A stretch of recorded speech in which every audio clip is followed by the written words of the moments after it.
Hello. In this video, I'm going to be looking at the new British Tier 8 medium tank, the Vickers MBT Mk.3. It's a tank with good frontal armor, a great gun, generally, and pretty decent overall mobility. I believe this tank is coming in crates, but I'm not 100% sure about that. But getting right into its stats, of course, this is on my website, a full review of all the stats and everything, if you do want to have a look at that. But getting into its armor, first things first, don't be deceived by this Blitzkit armor viewer. While Blitzkit is a great site overall, remember this site doesn't have a distance slider for how close you are to the enemy tank. And on Blitzkit, generally, you're 10 to 20 meters away from the enemy, which is in very close range, which negates a lot of an enemy tank's armor. So here you can see Vickers MBT facing its own premium penetration of 264 millimeters.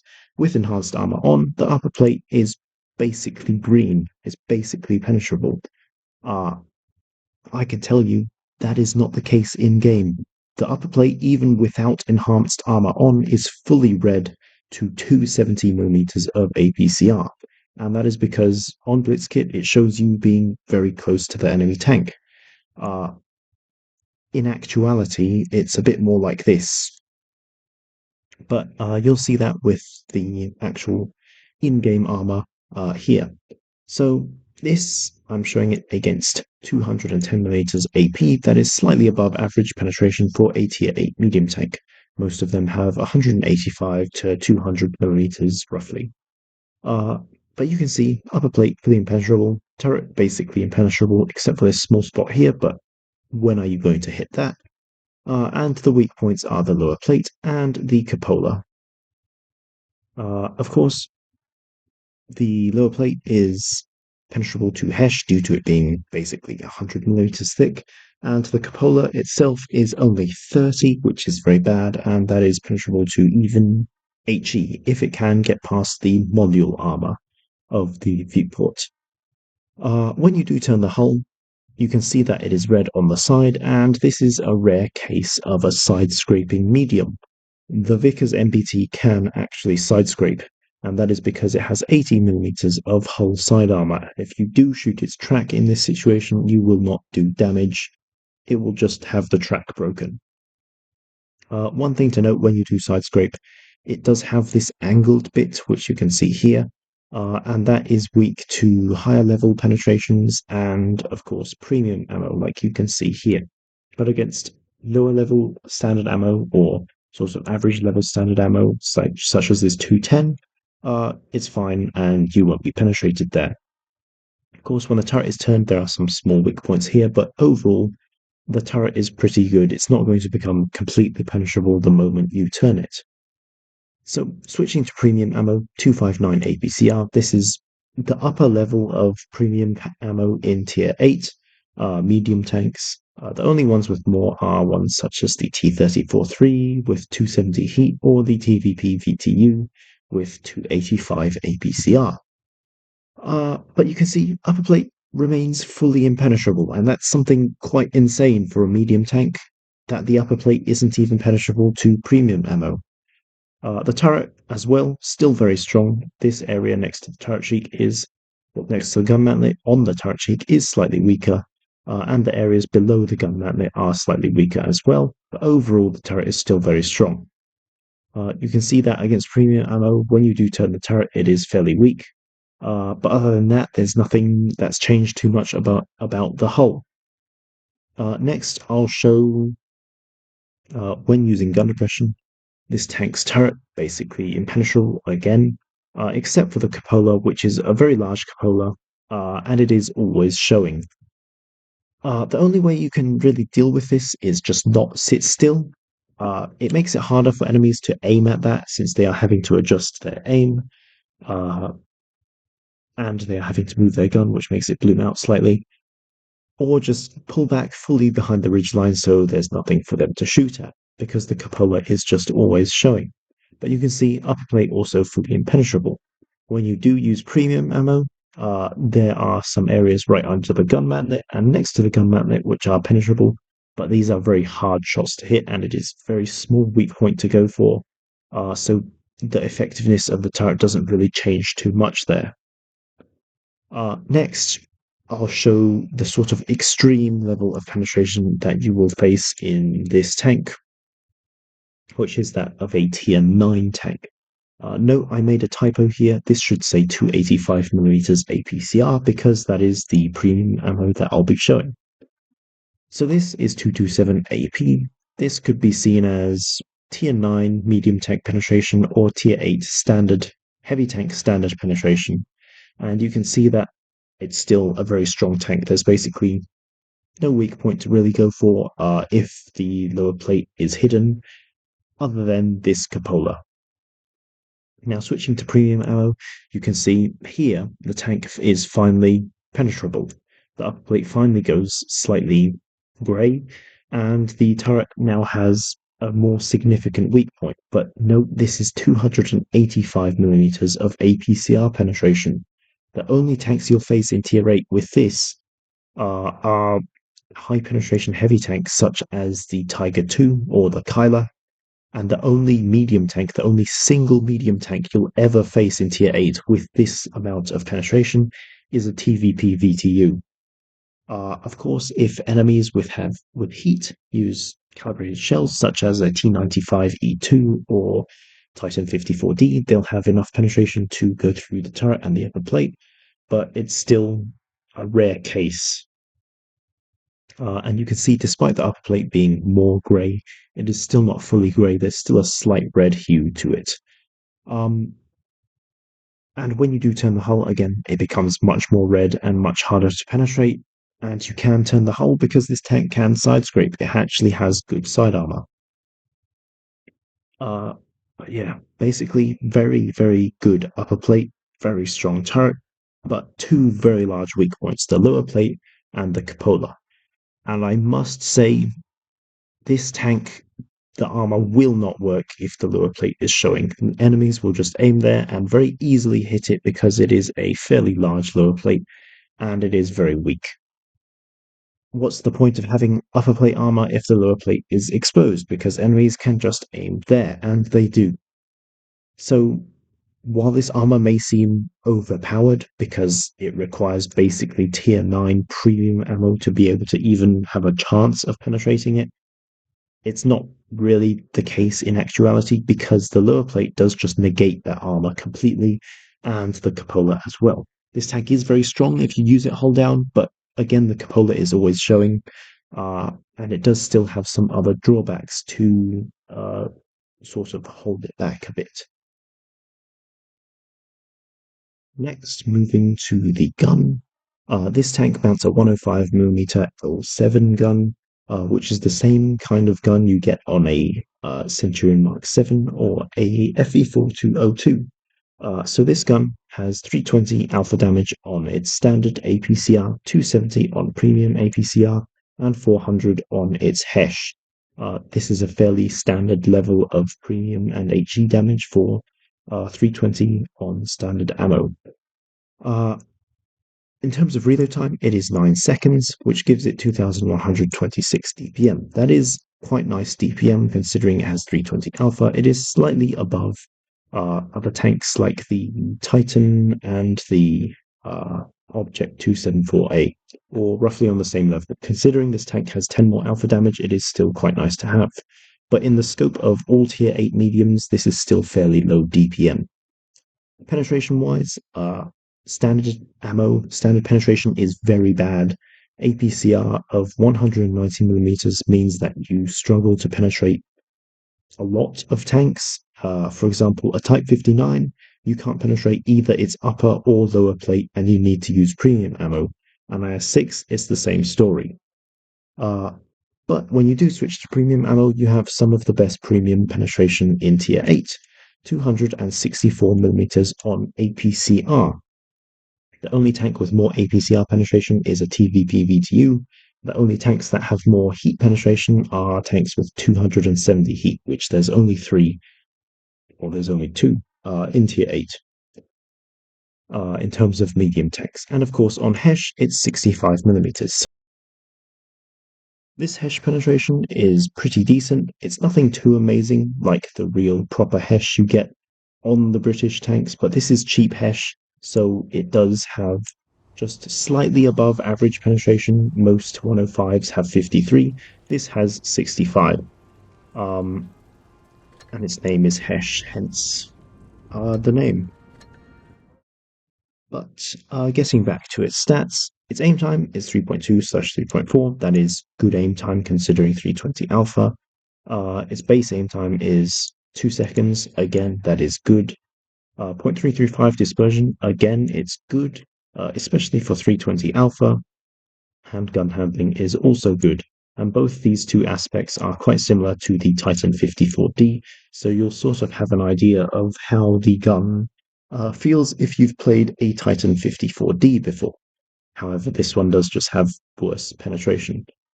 Gun depression is 8 degrees. That is something very nice, and it makes the tank very easy to use on a ridge. And it is just a touch better than the Object 274A, which this tank does share some similarities with.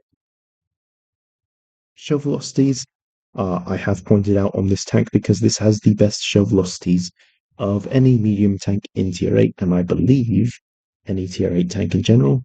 1300 meters per second on standard APCR, 1550 on premium, and 1000 on its Hesh, which makes the gun very snappy, especially at long ranges. You'll be able to feel that. But yeah, in terms of this gun, overall, it's got some very nice stats on basically everything except its reload time, which is relatively slow compared to lower alpha mediums in Tier 8, and its very bad premium standard penetration, which is a stark contrast to the premium. It does mean that it worsens your DPM by a lot because your DPM is already not impressive, 2100, but because you have to spam premium ammo quite a lot, it just makes that DPM even worse. And calibrated shells won't fix this because 200 millimeters of premium penetration, which is what you get by using calibrated shells, still isn't enough to avoid using premium ammo as often. So yeah, this tank basically a very good gun except on the standard penetration. But next, moving to mobility, this tank has very nice top speed of 57. Its reverse speed of 20 is pretty decent, average. Traverse speed 59 degrees on hard terrain, 49 on medium. Both of these are nothing impressive, but not bad. Acceleration rate is 20 power to weight ratio in game. However, due to 1.1 and 1.3 terrain resistances, the actual acceleration is 18.2 on hard terrain and 15.4 on medium.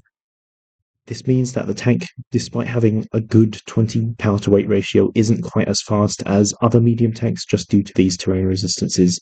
And its mobility definitely isn't bad. Its acceleration isn't bad, but it's not that impressive either. And it's fair considering this tank's strong armor. Other than this, 600 and 969 horsepower engine because this tank weighs 48 tons, which is actually quite a high weight for a medium tank. So you are able to ram some enemies in Tier 8. Next, moving to the equipment loadout, I've gone with gun rammer because frankly there's no point increasing your penetration with calibrated shells.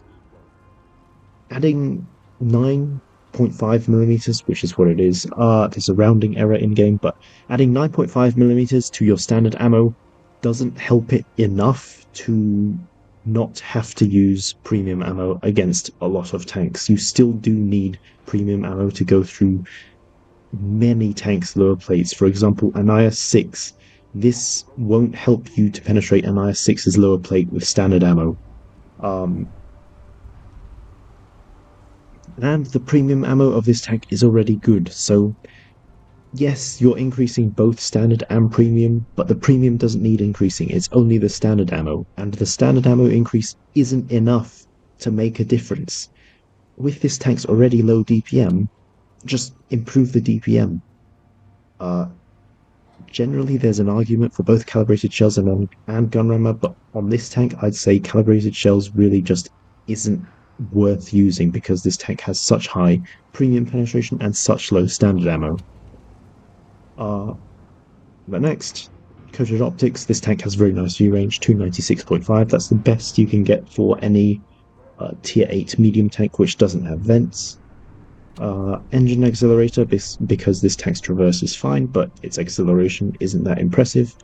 In terms of enhanced armor or improved assembly, either one is good, especially on this tank because it has arguably more armor than some tier 10 medium tanks. But enhanced armor works well to bounce the high level penetration, which I showed you with the 285 APCR. Enhanced armor is good for bouncing tier 9 mediums, high penetration tier 8 heavies, or tier 8 mediums which have very high penetration heat and are using calibrated shells, for example, a T95E2. Enhanced armor is good for just bouncing and being reliable against that high level of penetration, but not the majority of tier 8 medium tanks that you face because your armor is already good enough to defeat them as base, which is why improved assembly is an equally good option because your base armor is already good enough and stronger than the penetration level of the majority of mediums. Why not increase the hit points? So both of these are good. Enhanced gun lane drive, just because this tank doesn't need shell velocity. It has the best shell velocity of any medium in tier 8. Vertical stabilizer, that's just my personal preference. I like having better aim time, but of course refined gun is also good. On this tank, the gun handling and accuracy are roughly equal, I'd say. Neither are good. Neither are bad at all, and both are pretty good. Next, toolbox and consumable delivery system, just because that's the standard for me. It doesn't have any provisions which are special or consumables. I'm using the engine power boost because I want to improve the mobility. I haven't found from gameplay experience that this tank has super weak modules, though I have noticed sometimes getting ammo rack damage, but not enough to the point that I'm always needing a consumable. But next, I have 2 battles on Normandy. Which one comes first is the question. I'll show this battle first. I believe this was the one I'm thinking of. This one I don't do anything too special on, but I believe it shows this tank's armor working fairly well. So I'd like to show that. So one thing to note with this tank is that despite having a great top speed, you can't actually reach it too easily in the majority of situations, which is why I have gone with the speed boost. And you'll see me using that here to try and get into position above base B and hold the ridgeline using this tank's great turret and upper plate armor. So you can see I'm down to 30 km per hour because this tank doesn't have that great acceleration. There you can see, despite having a damaged gun, I was able to hit that shot on the K2. And here you'll see the turret armor of the tank coming in quite handy, bouncing that Skoda T56.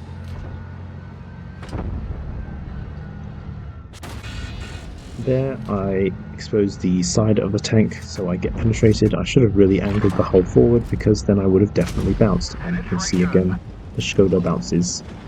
You can see there, despite not being at very long range, you can see that the accuracy of this tank is fairly nice, snapping a shot into the side of the turret of the K2.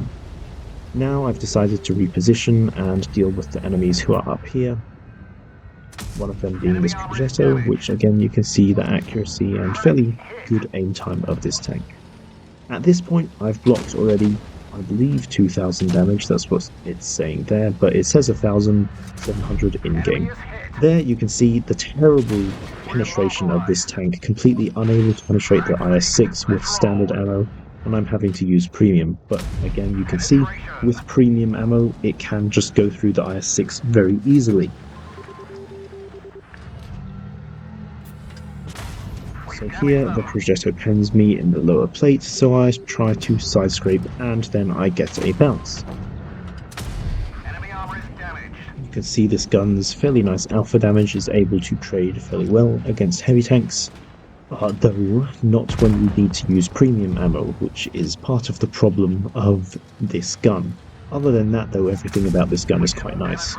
That was just a bad shot, or some bad RNG, really. I should have aimed that one a bit better. But you can see, as soon as you switch to premium ammo, that tank is very easy to penetrate. Unfortunately, though, the IS-6 does kill me, and that's it for this battle. This battle wasn't anything special, but I just wanted to show its armor working, side scraping, going hull down. I did block 2,450 damage, which is a lot for a medium tank. But despite that, again, remember, this tank's armor doesn't work if that lower plate is showing. So always try to hide the lower plate, otherwise it's just not going to work well. This is another battle on Normandy.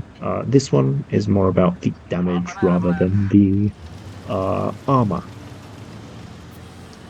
Damage and mobility, really. This tank can still play a regular medium tank role, because its mobility is good enough. Its mobility isn't bad at all. It's not like a 122 TM or something like that, or limited by top speed like the Titan 54D.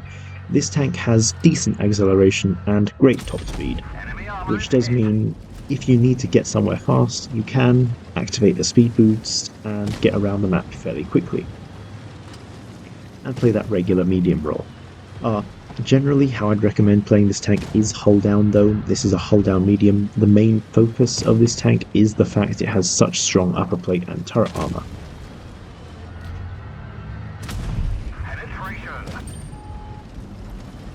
So here you can see I've decided to rush the Charlemagne, because if we get held up by these two tanks, all of our allies at the top are going to die. You can see, unfortunately, the G-Saw is just putting in free damage to our M7 Yo. So I decide we have to kill the G-Saw before moving to the tanks above. Here I just go around the corner, so I take a shot. I don't really use the armor much. And then I ram him slightly. And the G-Saw penetrates right on that angled bit of my hull, which is slightly weaker. Well, it is weaker than the upper plate. But here you can see basically we flanked the enemy team and are now trying to catch up to the enemies, who are pushing forward to our last remaining heavy tank, which is at the top. The other two heavies are on this side of the map flanking with us, so we've really just got to try and keep them alive long enough so that we can deal with the KV-5, which will be a nightmare for this tank's terrible standard penetration to deal with. But here you can see, unfortunately, I hit the track of that WZ right as he turns, which means I'm unable to penetrate his side armor. And now he's side scraping, so I decide I'm not going to deal with that. And I would have expected the E25 and Lorraine to push forward with the heavy tanks, but the E25 is sitting right here, so I'm able to get some free damage into him. I contemplate whether to use the Hesh or not, and then decide not to because his side was still mostly yellow. But that's another thing you want to do in this tank. It does have very nice penetration for a cheap HE round, which is Hesh. 65mm is above average for a 105mm gun.